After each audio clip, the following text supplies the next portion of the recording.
Well, I'm really pleased to be joined today by one of our candidates, number 4 on the list, Rachel Wood, who is also standing as our candidate in Pakuranga. Welcome, Rachel. Thank you for having me. Tell us a bit about yourself and what particularly brought you to such a focus on sustainability. My first introduction to environmental economics and sustainability was at university.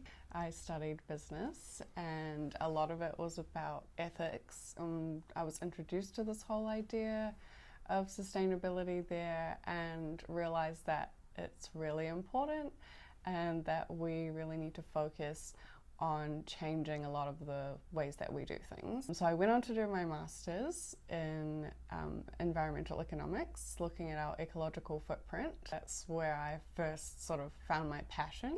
And I took a paper called Natural Resources and Environmental Economics, just learning about the repercussions of everything that we do on the environment in particular. And then I remember working at a restaurant part-time while I was studying, and Vernon and a number of other people had come into the restaurant to have a meeting, and I overheard them talking about sustainability, and I thought, hey, what are you guys doing here? Is there anything I can do to get involved? I remember that. Yeah. So it was a chance meeting.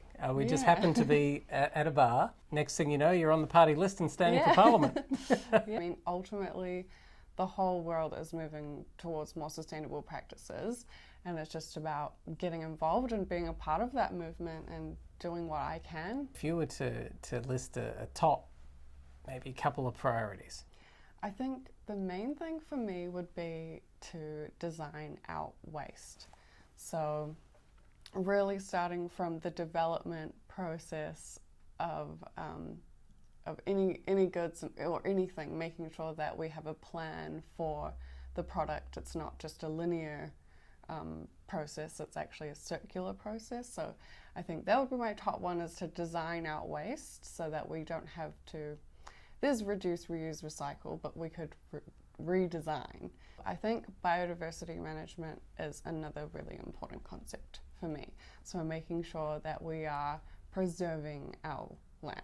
So I think we talk a lot about our land conservation policies and everything that we'd like to implement with regards to that. I studied the ecological footprint, as I was saying before, and New Zealand they're in a pretty good place with that. We're not in any sort of ecological deficit, but the only thing is that our ecological footprint is inclining and our biocapacity, which is how much land we have to use, is declining.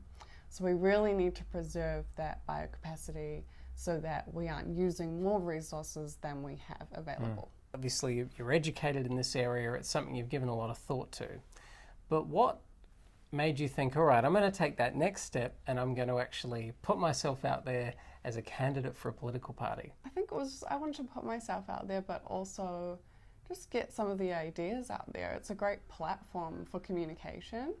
And a lot of people hear me talk about these things all the time, but it's good to make it official and really pinpoint what is important to me and what's important to the community, and how to action it. That was my opportunity right there, was just to stand up and say, hey, look, I agree with these policies. I would love to see them implemented.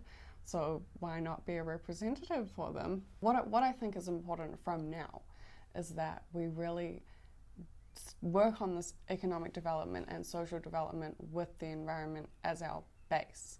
So really focusing on the environment, because ultimately that is what we rely on.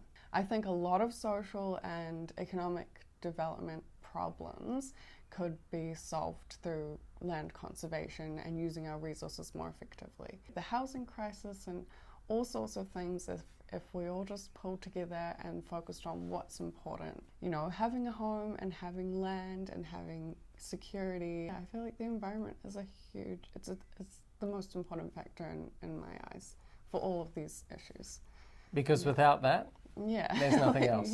And that's what we're all about. That's the fundamental insight of this party, is that we are wanting to put sustainability and the environment back in the centre, in all the senses of that word, of politics. So take it from being this sort of sectional left-wing concern that goes together with a bunch of one of those left-wing issues where people feel they can say, oh, you're a lefty, greeny sort of setup, right? And look, if those are people's views, if you believe that, yes, we need to end capitalism in order to save the planet and so on, then look, great. You've already got people you can support and vote for.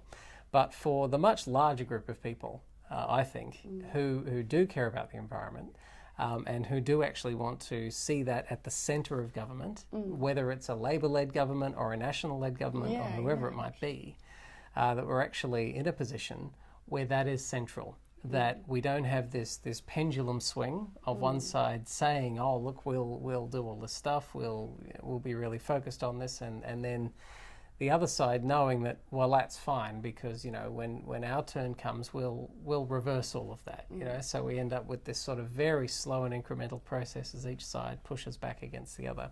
And we've got to take it beyond that, don't we? We've got to take it out of that realm of things that get pushed back and forth between governments. Definitely. Also, I think, there are 3 pillars to sustainability. And we have our environmental pillar, or we have our social pillar, and then we have our economic pillar. And I feel like for a long time we've been really imbalanced with those 3 things. We've just been so focused on the economy, which is great because a lot of good things have come out of that.